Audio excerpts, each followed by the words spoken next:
નમસ્કાર દર્શક મિત્રો, કૃષિ દર્શન ફોન ઇન લાઈવમાં આપ સૌનું હાર્દિક સ્વાગત છે. મિત્રો, તુવેર એ કઠોળ વર્ગનો ખૂબ જ અગત્યનો પાક ગણાય છે. પ્રોટીનની વાત કરીએ તો પ્રોટીનના મુખ્ય સ્ત્રોત તરીકે પણ તુવેર છે મહત્વપૂર્ણ પાક ગણાય છે. તુવેરની દાળ એ ગુજરાતમાં દાળ બનાવવા તેમજ ખીચડીમાં બહોળા પ્રમાણમાં તેનો ઉપયોગ થતો હોય છે. ત્યારે તુવેરની વૈજ્ઞાનિક પદ્ધતિથી ખેતી કઈ રીતે કરી શકાય આ વિષય પર આજે આપણે ચર્ચા કરીશું. આપણો કાર્યક્રમ છે તે કૃષિ દર્શન ફોન ઇન લાઈવ છે, એટલે કે દર્શકો પણ આજે ફોન કરીને તુવેરની વૈજ્ઞાનિક ખેતી સંબંધિત પ્રશ્નો પૂછી શકે છે. દર્શકો, આપના માટે ખાસ કે જ્યારે ફોન કરવો હોય તો તે માટેનો નંબર નોંધી લેશો. ફોન નંબર છે 07926853814 અને બીજો નંબર નોંધી લેશો 26853816. અને હવે પરિચય કરાવીએ આપણા આજના આમંત્રિત મહેમાનનો. તો આજ વિષય પર ચર્ચા કરવા માટે સ્ટુડિયોમાં આપણી સાથે ઉપસ્થિત છે ડૉક્ટર પ્રકાશ આર પટેલ સાહેબ, કે જેઓ સહસંશોધન વૈજ્ઞાનિક, કઠોળ સંશોધન કેન્દ્ર, સરદાર દાંતીવાડા કૃષિ યુનિવર્સિટી, સરદાર કૃષિનગરથી. તેઓ સાહેબ અત્યારે આપણી સાથે છે. પટેલ સાહેબ, આપનું ખૂબ ખૂબ સ્વાગત છે. નમસ્કાર. નમસ્કાર સાહેબ, જે આપણો વિષય છે તુવેરની વૈજ્ઞાનિક ખેતી પદ્ધતિ, આ વિષય પર જ્યારે વાત કરવી છે ત્યારે તુવેર પાકની અગત્યતા વિશે માહિતી આપશો. ખેડૂત મિત્રો, તુવેર એ કઠોળ વર્ગનો અગત્યનો પાક છે. ખરીફ ઋતુમાં વવાતા કઠોળ પાકોમાં તુવેર મહત્વનું સ્થાન ધરાવે છે. ગુજરાત રાજ્યમાં અંદાજે તુવેરનું 2.5 થી 3 લાખ હેક્ટરમાં વાવેતર થાય છે, જેનું અંદાજિત 3 લાખ કિલોગ્રામ ઉત્પાદન મળે, 3 લાખ ટન દાણાનું ઉત્પાદન મળે છે. ગુજરાતમાં તુવેરની ઉત્પાદકતા 1208 કિલોગ્રામ છે, જ્યારે ભારતની ઉત્પાદકતા 981 કિલોગ્રામ છે, જે 25% આપણા ગુજરાતમાં આધારિત છે. તુવેર મુખ્યત્વે વડોદરા, ભરૂચ, સુરત, તાપી, નર્મદા, નવસારી, સાબરકાંઠા, પંચમહાલ અને દાહોદ જિલ્લામાં વાવેતર થાય છે. તુવેરના પાકના મૂળિયાથી જમીનનું ધોવાણ થતાં અટકાય છે, તેમજ તેની મૂળ ગંડિકાઓમાં રહેલા બેક્ટેરિયા દ્વારા હવામાનનો નાઇટ્રોજન જમીનમાં સ્થાપિત થાય છે. તુવેર શાકાહારી લોકો માટે પ્રોટીનનો ખૂબ મહત્વનો સ્ત્રોત છે. આપણે બધા શાકાહારી હોવાથી તુવેરનો રોજબરોજ દાળ બનાવવા તેમજ તુવેરના દાણાનું બાફીને ખાવામાં તેમજ લીલા દાણા કચોરી તેમજ શાક બનાવવામાં ઉપયોગ કરીએ છીએ. કરોટીનો બળતણ તરીકે ઉપયોગ થાય આપણો જે કાર્યક્રમ છે તે ફોન ઇન લાઈવ છે અને દર્શકોના કોલ આવવાના પણ શરૂ થઈ ગયા છે. સૌપ્રથમ વાત કરીએ દેવજીભાઈ રાજપૂત દિયોદરથી આપણી સાથે જોડાયા છે. દેવજીભાઈ, આપનું સ્વાગત છે. પ્રશ્ન પૂછો. હા સાહેબ, નમસ્કાર. નમસ્કાર. હા સાહેબ, આપણે વૈજ્ઞાનિક રીતે તુવેરની ખેતી કરવી હોય તો એની પહેલી પસંદ કઈ જાત કરવી જોઈએ અને આપણે ઓર્ગેનિક ખાતર કયું આપવું જોઈએ? બિલકુલ, જણાવી દઈએ. તુવેર આપણે જોઈએ તો કઠોળ પાક એમાં લગભગ ઓછા યુરિયા ખાતરની જરૂરિયાત પડતી હોય છે, એટલે તે ઓર્ગેનિક કે પ્રાકૃતિક ખેતીમાં ખૂબ જ અનુકૂળ આપણો તુવેરનો પાક છે. તુવેરની જાત પસંદ કરી હોય તો તુવેર જાત 103, GT 103 અને GT 103, GT 101 જાતનો ઉપયોગ કરી શકીએ છીએ. તો ચોક્કસ દેવજીભાઈ, આપણે આપણા પ્રશ્નનો ઉત્તર મળી ગયો હશે. મહત્વપૂર્ણ છે કે જ્યારે તુવેરની વાત કરીએ તો ગુજરાતમાં મોટા પાયે સવિશેષ તેની ખેતી થાય છે, અને તુવેર પાકની જ્યારે વાત કરીએ છીએ ત્યારે કઠોળ વર્ગના પાકમાં ખૂબ જ મહત્વનું સ્થાન ધરાવે છે.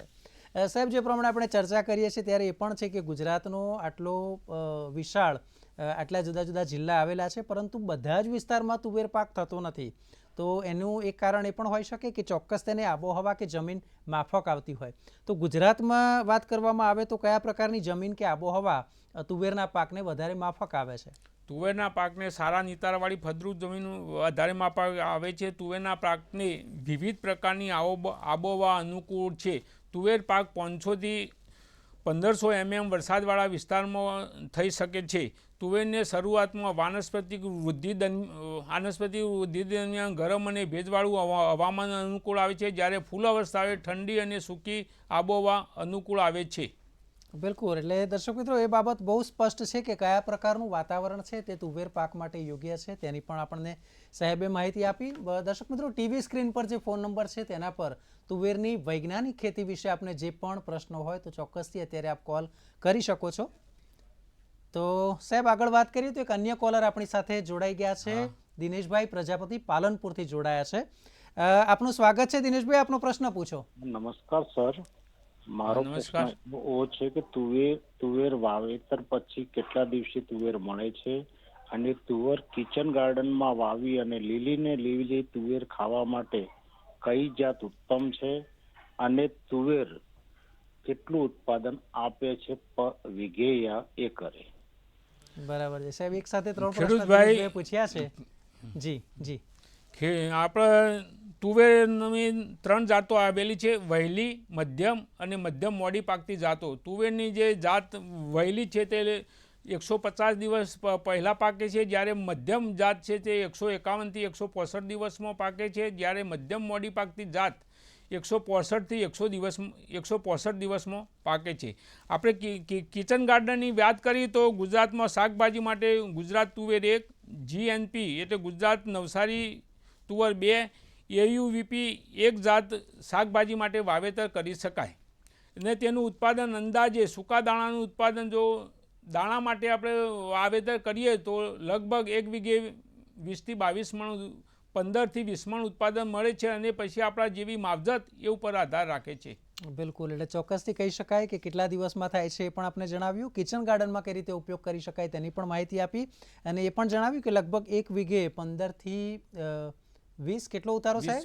15થી 20 મણ સારી જેટલો એક માવજત હોય તો વીઘે. 25 મણ સુધી પણ થઈ શકે છે. બિલકુલ, એટલે 25 મણ સુધીની પણ ઉતારો ઉતરી શકે છે. એટલે આપણે કઈ રીતે કાળજી લઈએ છીએ તેના ઉપર આધાર છે. તો ચોક્કસથી દિનેશભાઈને પણ તેમનો પ્રશ્નનો ઉત્તર મળી ગયો હશે. સાહેબ, એક બાબત એ પણ છે કે જ્યારે તુવેરની શાકભાજી માટે વાત કરવામાં આવે તો શાકભાજી માટે કઈ જાતો વાવવી વધારે યોગ્ય છે? તુવેરની શાકભાજી માટે ગુજરાત તુવેર 1, GNP 2 અને AUVP 1 જાતનું વાવેતર શાકભાજી માટે કરી શકાય છે. તો દર્શક મિત્રો, આપણે જે પ્રમાણે અત્યારે કૃષિ દર્શન ફોન ઇન લાઈવ નિહાળી રહ્યા છે અને જે પ્રમાણે આપણે ચર્ચા કરી રહ્યા છે, આગળ પણ આપણી ચર્ચા યથાવત રહેશે. આપ આપના પ્રશ્નો સાથે તૈયાર રહો. હાલ સમય છે એક બ્રેકનો.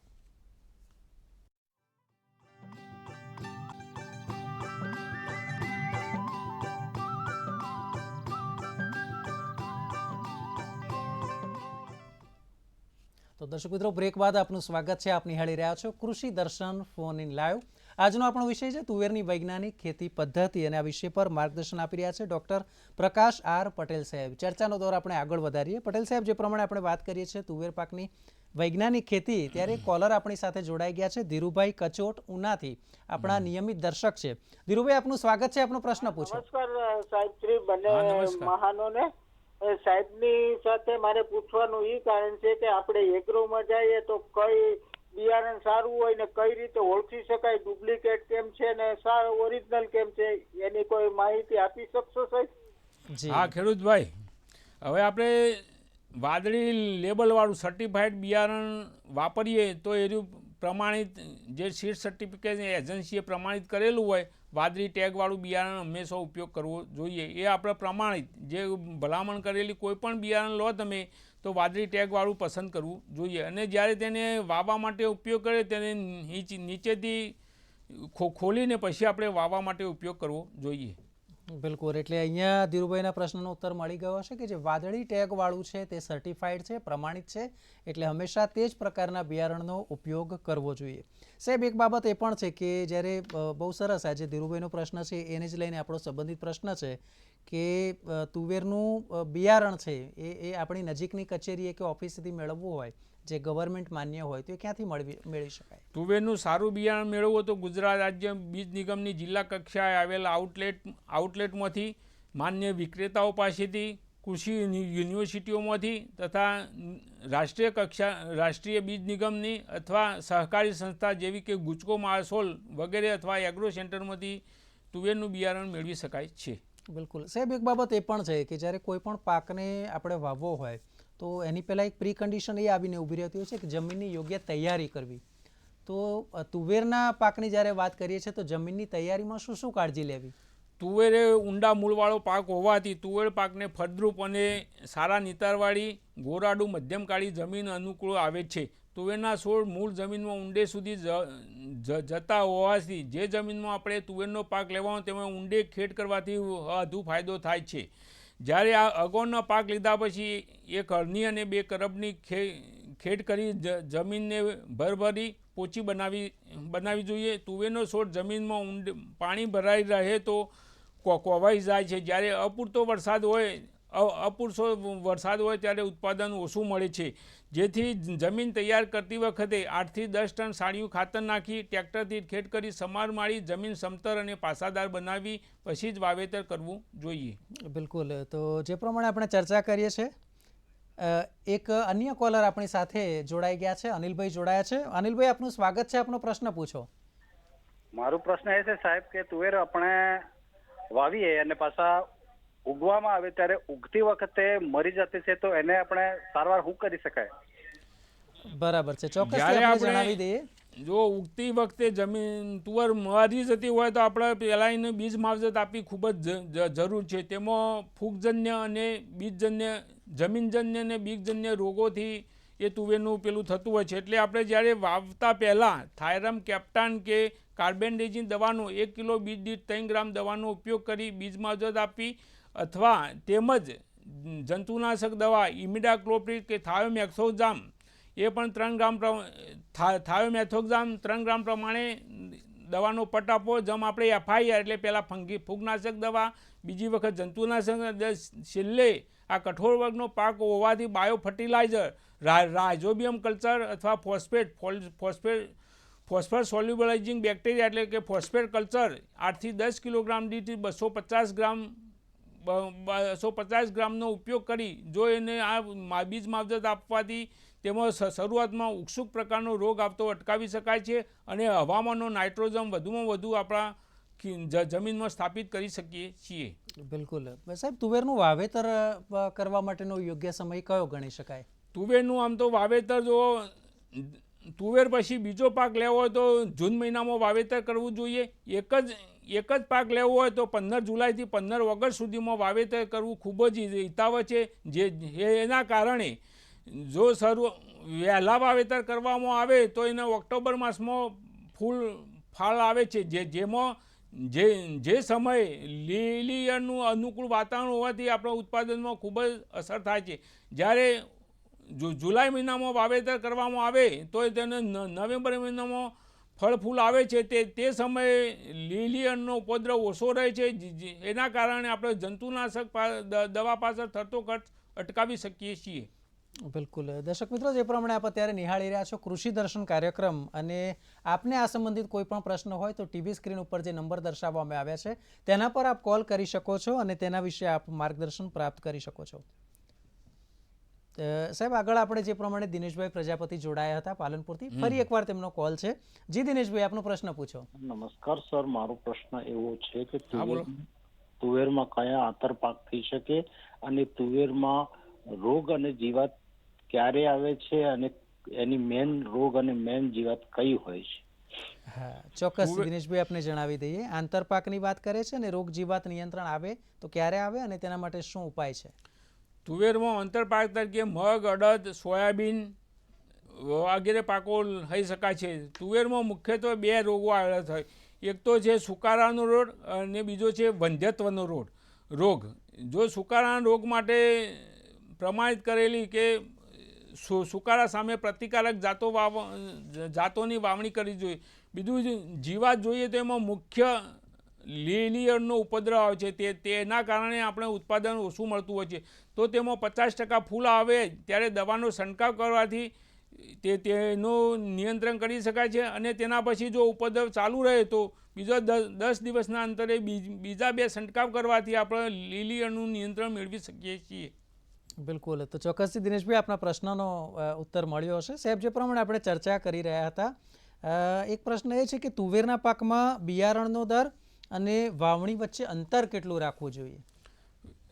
તુવેરનું વાત કરીએ તો બીજનો દર હેક્ટર એટલે કે 4 વીઘે 10 થી 15 કિલોગ્રામ બિયારણનો ઉપયોગ કર્યો. જો 1 વીઘા માટે 2.5 થી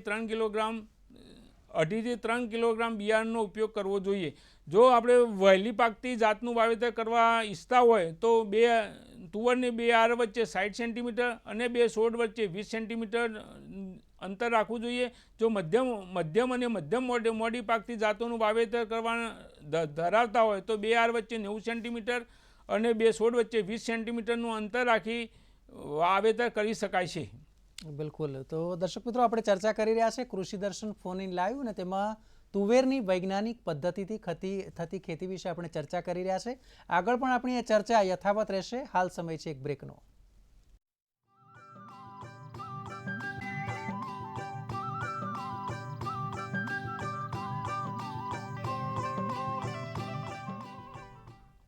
તો વિરામ બાદ આપનું સ્વાગત છે. દર્શક મિત્રો, આપ નિહાળી રહ્યા છો કૃષિ દર્શન ફોન ઇન લાઈવ. વિષય છે તુવેરની વૈજ્ઞાનિક ખેતી પદ્ધતિ.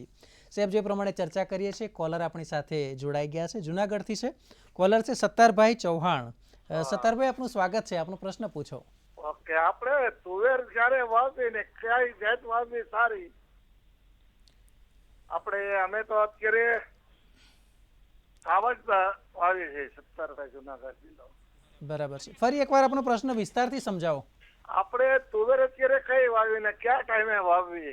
વાવણીમાં વાવણીનો સમય કયો છે? હા, આપણે આપ સૌરાષ્ટ્રના છો એટલે જૂનાગઢ બાજુ મુખ્યત્વે તુવેર તો મગફળી સાથે રીલે પાક પદ્ધતિથી વાવેતર કરાય છે. તે બાજુ ગુજરાત GNP 1 જાતનું વાવેતર ખૂબ જ બહોળા પ્રમાણમાં થાય છે અને તેનું બિયારણ જૂનાગઢ કૃષિ યુનિવર્સિટીમાં સીડ ટેકનોલોજી વિભાગમાં ઉપલબ્ધ છે. ને તેનું વાવેતર વરસાદ આવે કે તરત જ પણ કરી શકાય છે આપણે કરવું હોય તો, જો બીજો પાક લેવાની ઈચ્છા હોય તો. પણ આ GNP 1 લગભગ 170 દિવસે પાકતી હોય છે. તો આપણે વાવેતર કરવું હોય તો વરસાદ આવ્યા પછી છેક જુલાઈ 15 જુલાઈથી 31 જુલાઈ સુધી વાવેતર કરી શકીએ છીએ. બિલકુલ. એટલે સત્તરભાઈ, કહી શકાય કે GNP 1 છે બેસ્ટ જાત છે, 170 દિવસે પાકે છે અને તેવી જ રીતે લગભગ જુલાઈ 15ની આસપાસ તેનું વાવેતર કરવું યોગ્ય સમય છે. સાહેબ, જ્યારે ચર્ચા કરીએ છીએ તો એક બાબત એ પણ છે કે બીજ માવજત એ ખૂબ જ મહત્વની વાત થઈ જતી હોય છે તુવેરમાં. તો તુવેરમાં બીજ માવજતમાં શું કાળજી રાખવી? તુવેરમાં જમીનજન્ય અને બીજજન્ય રોગોથી બચવા માટે બીજને વાવતો પહેલાં થાયરમ, કેપ્ટાન કે કાર્બેન્ડાઝિમ દવાનો 1 કિલો બીજ દીઠ 3 ગ્રામ દવાનો પટ આપી વાવણી કરવી જોઈએ. બીજું, રાઇઝોબિયમ કલ્ચર એક પ્રકારનું બાયો ફર્ટિલાઇઝર છે જે ઓછા ખર્ચે વધુમાં વધુ નાઇટ્રોજન જમીનમાં પ્રસ્થાપિત કરે છે. તો તુવેરના પાક માટે ભલામણ કરવામાં આવેલ રાઇઝોબિયમ કલ્ચર મેળવી ફૂગનાશક દવાનો પટ આપ્યા પછી તેની બીજ માવજત આપવી ખૂબ જ જરૂર છે અને પછી જ વાવણી કરવી. બિલકુલ. સાહેબ, તુવેરના પાકમાં રાસાયણિક ખાતર જો આપવાની જરૂર પડે તો કેટલું આપવું, કયું આપી શકાય? તુવેર એ કઠોળ વર્ગનો પાક હોવાથી તેમાં નાઇટ્રોજનની ખૂબ જ ઓછી જરૂર પડતી હોય છે. વાવેતર લાયક જમીન તૈયાર કર્યા પછી જમીનમાં 25 કિલોગ્રામ નાઇટ્રોજન અને 50 કિલોગ્રામ ફોસ્ફરસ આપવું પડતું હોય છે. એટલે કે 108 કિલોગ્રામ DAP અને 12 કિલોગ્રામ ફક્ત યુરિયાની જરૂર પડતી હોય છે. તો બીજ નીચે ખાતર પડે તે રીતે સીડ કમ ફર્ટિલાઇઝર ડ્રીલથી તુવેર પાકની વાવણી કરવી જોઈએ. બિલકુલ. સાહેબ, તુવેરમાં પણ ઘણીવાર આપણે જોઈએ છે કે જે ચૂસિયા જીવાત છે તેનો ઉપદ્રવ વધી જતો હોય છે. એને કાબૂમાં લેવા માટે શું કરવું જોઈએ? તુવેર પાકમાં ચૂસિયા જોઈએ તો મોલોમસી, તડતડિયા હોય છે. તો તેના નિયંત્રણ માટે ઇમિડાક્લોપ્રિડ, થાયોમેથોક્સામ અને એસિફેટ દવા 10 ગ્રામ 10 લીટર મિલીમાં. જો ઇમિડાક્લોપ્રિડ આપણે વાપર્યું હોય તો 3 મિલીગ્રામ 3 મિલી 10 લીટર પાણીમાં, જ્યારે થાયોમેથોક્સામ 3 ગ્રામ પ્રતિ 10 લીટરમાં પાણીમાં ઓગાળીને આપણે છંટકાવ કરવા છીએ. તો છંટકાવ કરીએ તો ચૂસ્યા પ્રકારનું જરૂરથી નિયંત્રણ કરી શકીએ છીએ. અને તેવી જ રીતે ઘણીવાર આપણે એ પણ જોઈએ કે જ્યારે આ ખેતી કરીએ છીએ તો ચૂસિયા જીવાત તો છે જ, પણ લીલી ઈયળનો ઉપદ્રવ પણ ઘણીવાર વધતો હોય છે. તો શું જૈવિક રીતે તેનું નિયંત્રણ શક્ય છે? હા, જો આપણે લીલી ઈયળનું જૈવિક રીતે નિયંત્રણ કરવું હોય તો 250 લાર્વલ એક્સ્ટ્રેટ NPVનો ઉપયોગ કરવો, તેમજ લીંબોળીના મીંજનો 5% દ્રાવણનો એટલે લીંબોળીનું તેલ 50 મિલી પ્રતિ 10 લીટર પાણીમાં ઓગાળી છંટકાવ કરવો, તેમજ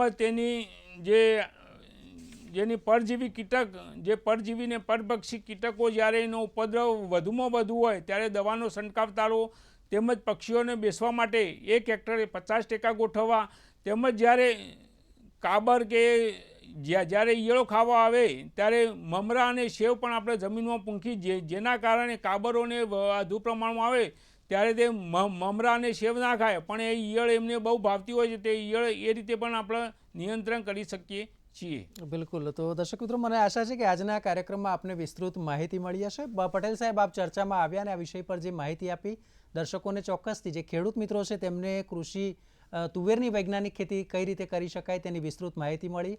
આપે આજે વિષય પર માર્ગદર્શન આપ્યું તે માટે આપનો ખૂબ ખૂબ આભાર. તો દર્શક મિત્રો, મને આશા છે કે આજનો આ કાર્યક્રમ આપને પણ ખૂબ જ જાણકારીસભર રહ્યો હશે. હવે આપને જણાવી દઈએ કે આવતા બુધવારનો વિષય છે તે શું છે.